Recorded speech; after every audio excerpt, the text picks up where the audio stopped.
Welcome to the new channel. Our passion transforms a community that sees and shares all things new.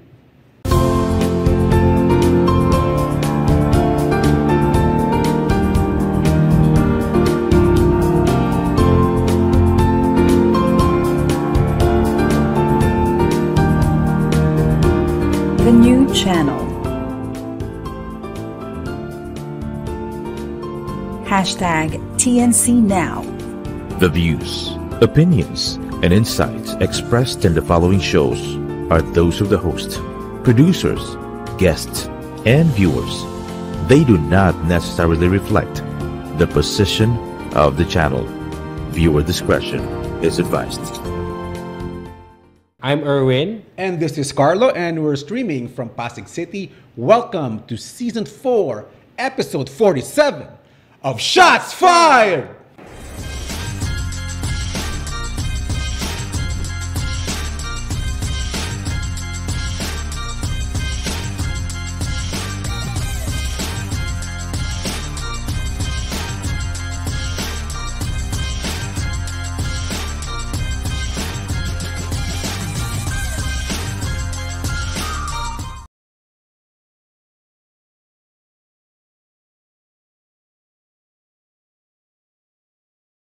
Par. Oy. Kamusta ka na? Okay lang, kamusta? Fresh na fresh tayo dito, par. Ay, Naiinis tayo sa mga resulta ng mga laro. Okay. Pero Game na tayo. Diba? Sige. Ano masasabi mo sa... Ay, nako. Mukhang na-delay yata delivery natin, ha? Nahuli tayo ng konti. Hindi lang tayo nahuli ng konti. Akala natin, mananalo sila. Oo nga eh. 20 ba? 20 ang lamang tapos nabilang nawala. Wow. Grabe naman, par. Grabe ka naman. Nagtatampo. Pero feeling ko masaya si Joker at nangangabayo siya naman. At kakain tayo doon sa restaurant na nagluluto ng horse meat. Salamat sa recommendation, kapatid Patrick. sa recommendation na yun, par. Anyway, huwag na tayong mag-atubili pa, mga ka-shots fired. So, malapit na matapos yung NBA season natin. Kakasimula lang ng Eastern. At Western Conference Finals. And pag-usapan natin yung medyo nakagulat na matchup. Hindi natin, sa mga prediction natin, starting this season, hindi natin anticipate na itong up, maybe, except for the Boston Celtics. Yeah. Hindi natin anticipate. So, Eastern Conference matchup natin, basically, the Indiana Pacers are going up against, hindi pa ako makamove on na Indiana Pacers to, against the Boston Celtics. Partner, discuss natin ng konti, ano ba yung path na dinaanan ng Boston Celtics para makarating? Sige, sa Eastern isa-isayin natin, ha. First round ng Boston versus the Miami Heat. So okay. It was an easy path kasi wala si JB. There's no Jimmy Butler. Okay. Siya talaga yung catalyst talaga ng offense and defense ng Miami Heat. So, it was an easy path for them. 4-1. 4-1. Okay. And then another easy path for the Boston Celtics nung nikalalaban nila ang Cleveland. So, nangyari is, wala na nga si Jared Allen, na-injured pa si Donovan Mitchell. Hindi siya nakalaro for the last 2 games. So, sino ang mag-score sa kanila? Well-rested ang Boston. Mukhang nag-mini kangkong sila eh. Parang nagpansol. Nagpansol muna sila. Pansol. So, it wasn't easy talaga kasi sa dinaanan ng Boston, puro injured yung mga star players nila. So sa kabila naman sa Indiana Pacers. Sa Indiana Pacers naman, nakagulat. We knew they were good. Pero this good, Eastern Conference Finals good. Pero more or less para sa akin pareho lang din yung dinaanan na path ng Indiana Pacers. Una, Milwaukee. So nagkaroon sila ng laro na halos buong part na ng season, wala na si Giannis. Antetokounmpo, Dame Lillard, na-injured din. Hindi naman kayang dali ni Bobby Portis yung Milwaukee Bucks. So, pinaabot pa nila ng 6 na laro to. Dapat nanalo sila agad-agad. Sumunod, eto na, medyo exciting. Kinalaban nila ang New York Knicks. Sige, umabot ng 7 laro. Sige. tambakan Okay. yung huling laro. Pero Julius Randle wasn't there. Yep. So nobody really was able to guard Miles Turner. And talagang maganda talaga yung rotasyon ng Indiana Pacers, no? And we are now entering the first, I guess, Eastern Conference Finals in, I guess, the past few years. Anyway. Pero may conspiracy yan. May conspiracy. Sige, Grabe naman. sige. For the Indiana Pacers, Sige. mga parsa. 1994, pumasok ang Indiana Pacers sa, I think, sa conference finals with Reggie Miller at that particular point. Yes. Sure. 2004. 4 na naman. Ito na. with Reggie Miller and O'Neal. Jermaine O'Neal. Okay. Ito nagsuntukan sila. I think this was Malice in the Palace. I think that was the year before that. 2014. Oh, sino na? Paul George naman. Wow. Puro pora. So, every leap year lang sila pumapasok? Pero, yun ba sinasabi mo? Napapansin ko. Yung may conspiracy natin? Napapansin ko, puro sa nakakapasok sa, sa finals, Eastern Finals. So, tingnan natin kung... That being said, mananalo ba sila ng 4 games against the Boston Celtics? Nanatalo na nga sila. Pero it was a close game. We weren't expecting na mahirapan ng Boston Celtics sa kanila.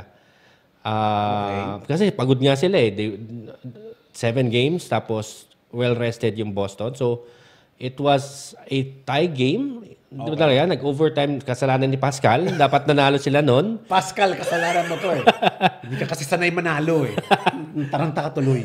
So, let's see kung makakabawi ang Indiana Pacers dito sa series na to. Okay, so i-match up natin para. Okay, binanggit mo na.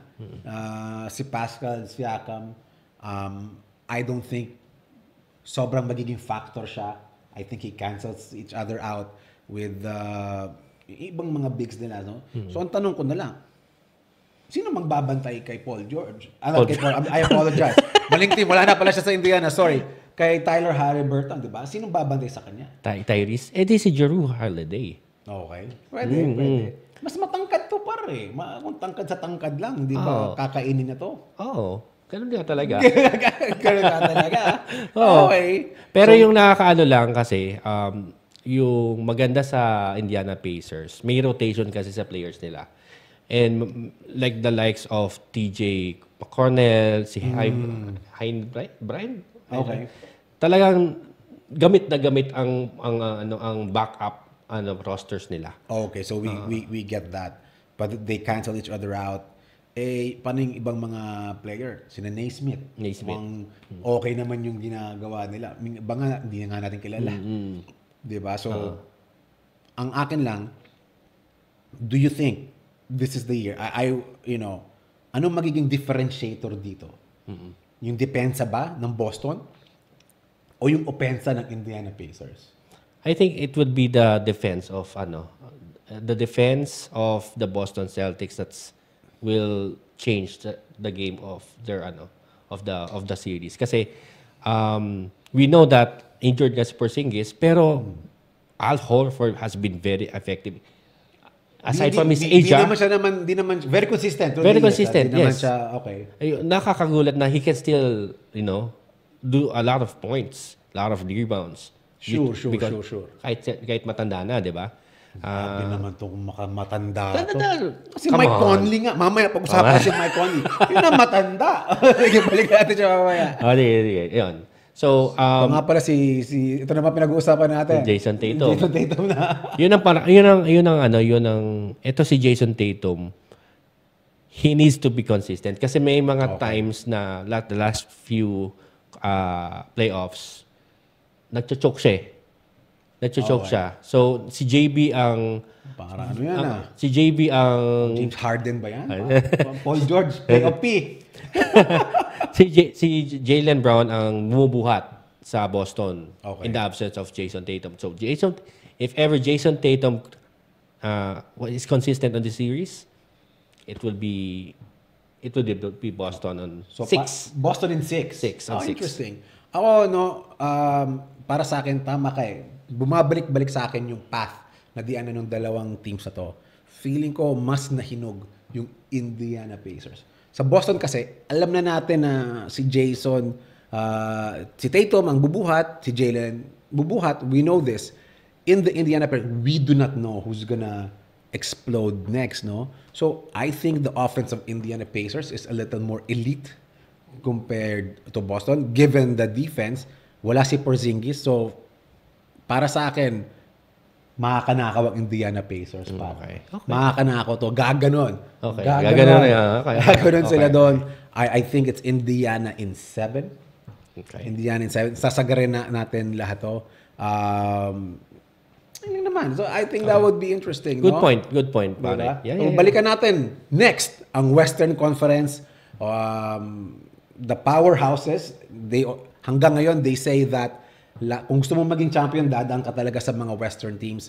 Hindi lang natin na-anticipate, at least yung isa dito. So, it's the Minnesota Timberwolves versus the Dallas Mavericks. Partner, anong dinaanan ng Mavericks, The Mavericks para umabot sa point na to? Nako, yung unang-una, yung Clippers na lagi nilang choking.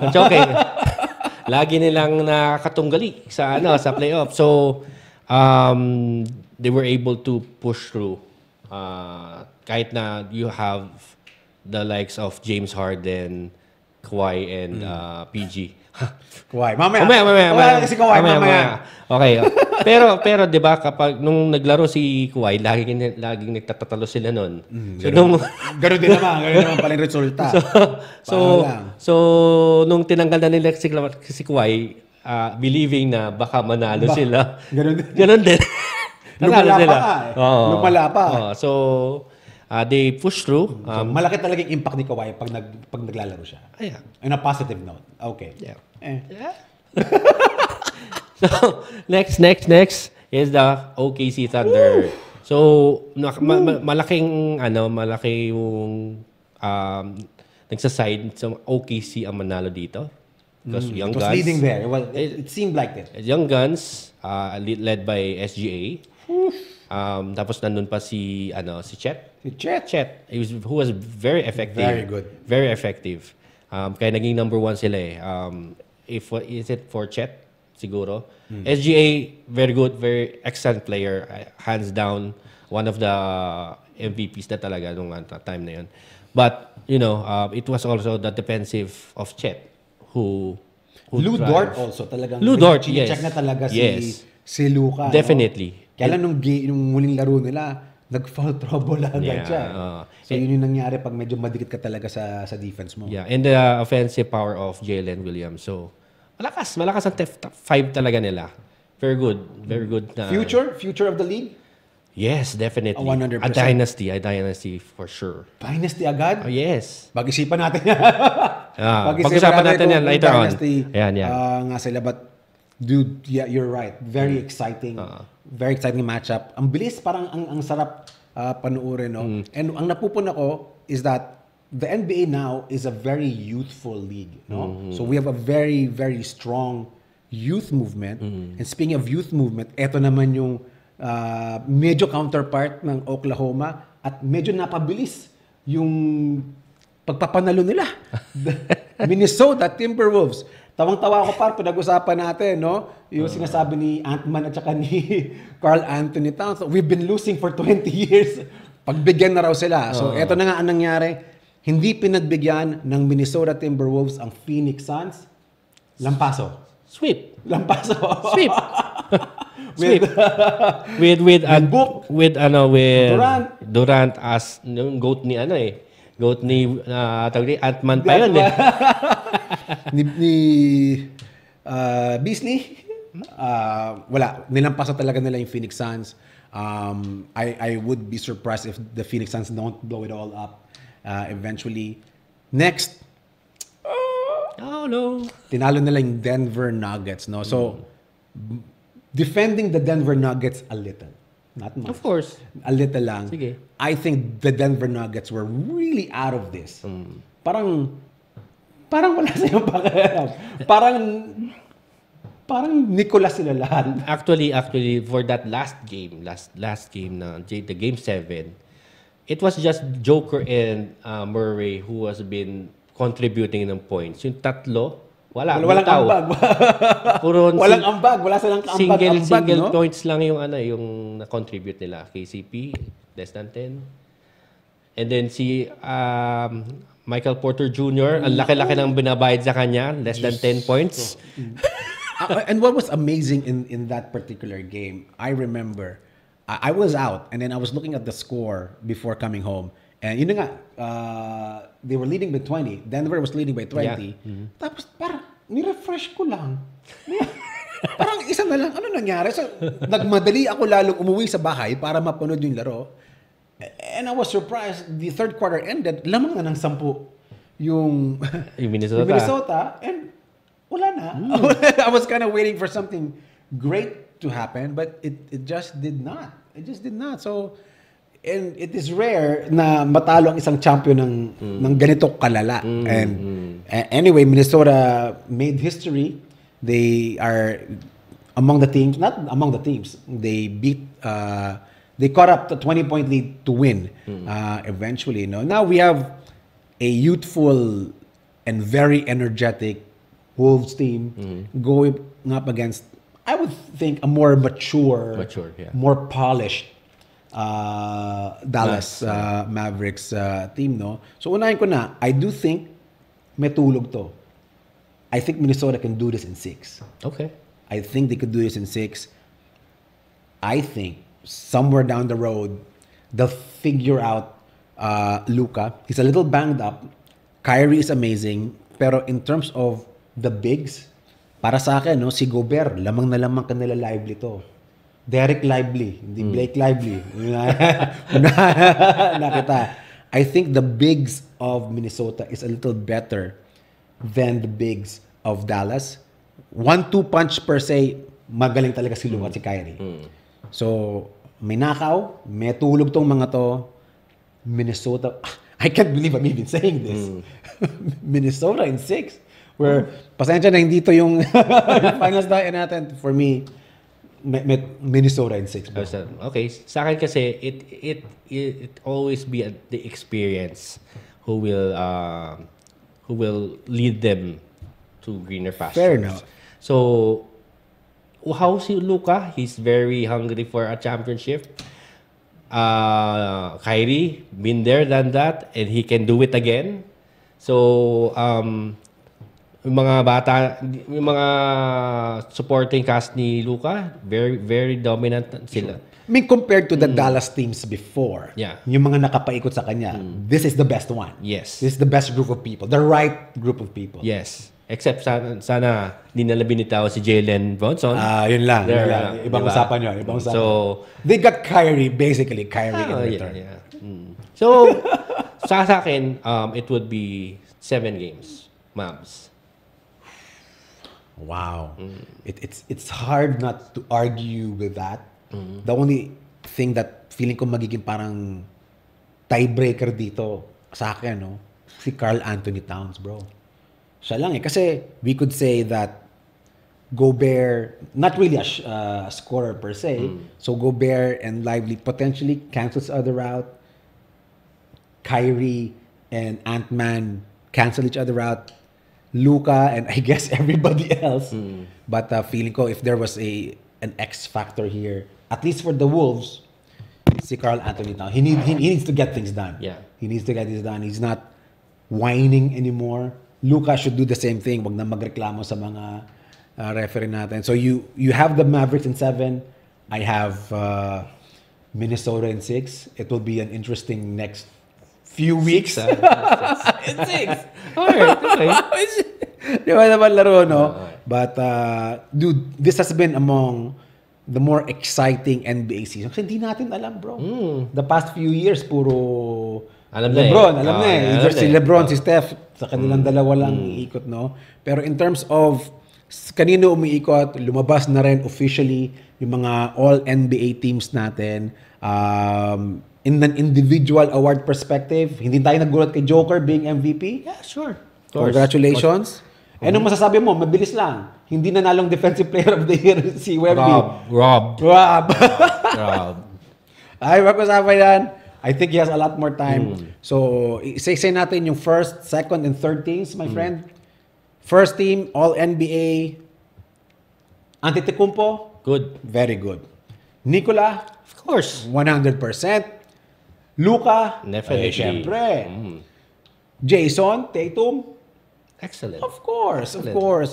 SGA, Oh, definitely. definitely. So, kudos sa mga botante ng All-NBA team nakuha natin. I think nakuha nila ng tama to. Yeah. Every year nirereklamo natin tong first team na to, but I think this year They got it right. they got it right at Yeah. nakatulong din na medyo positionless. Yung hindi talagang strict dapat sentro, strict dapat power forward. Good job. Okay. Eto na. Ano Hindi na? tayo, Sige. hindi tayo nagkakainisan Okay. kanina pang umaga. Sa All-NBA second team, Kevin Durant, Sure. sure. Anthony Davis, Yes. sure. Hindi po umabot dito si Joel Embiid kasi hindi siya nag-qualify. Because of injuries. Baka magtaka kayo kasi may nag-message sa akin, bakit wala si Embiid sa second or first team? Hindi po siya nag-qualify. He needs 60 plus games or I think 80% of the games to qualify for individual awards. Yun po yung dahilan nun.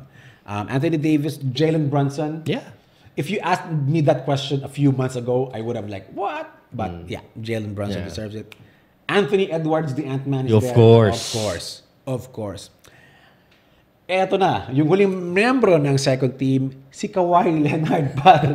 Kapal na mukha. Kapal ng mukha. Kapal ng mukha. Madalang na nga maglaro. Nandito pa. So, wala akong masabi. I would place LeBron Okay. over him Okay. for So, second. Sa third team, pasadaan lang natin na mabilis yung third team, no? Okay. So the third team was composed of LeBron James, Steph Curry, D-Book, Yeah. okay, Sabonis, okay, I'm Okay good lang. with Sabonis, I'm a Sabonis fan, and Haliburton, Yeah. okay lang din. Yeah. So, balikan natin. Kawhi at I would take away Kawhi for me. I would take away Kawhi. at angat mo si LeBron. I will have to say LeBron. Does that mean ilalagay mo si Kawhi sa third team? No. Hindi rin. Hindi rin. Completely tatanggalin natin Tanggal siya. Okay, wala siyang karapatan maski anong team. Yes. Okay. Okay. I would Bring LeBron up. Okay. bring him up. Okay. I would place Jalen Brown on Interesting. Good choice. okay. Kasi wala naman arrangement to, no? Wala na masyado. Wala na masyado. I think Okay. you still need to do the 3 guards and 2 Okay. forwards. That's Okay. kind of the arrangement. I'm not agreed with Booker. Devin Okay. Booker. I would place more on Paul George than him. He was very reliable nung series ng Clippers. Siya talaga gumagawa eh. Okay, interesting. Okay. So, how about you? That's a thinker for me. Okay. I wasn't thinking of Paul George kanina pa. I agree 100%. Kawhi shouldn't be there. I was more thinking of maybe Paolo Banchero to be there. Yeah, maybe. You know, Sa akin, too early eh. I understand that. However, how will we quantify? Are we quantifying that too early as a heavier factor? Or are we quantifying na nagpapanalo yung team mo? Remove Paolo Banchero immediately in Orlando. They're done. They suck. they're done. You're right.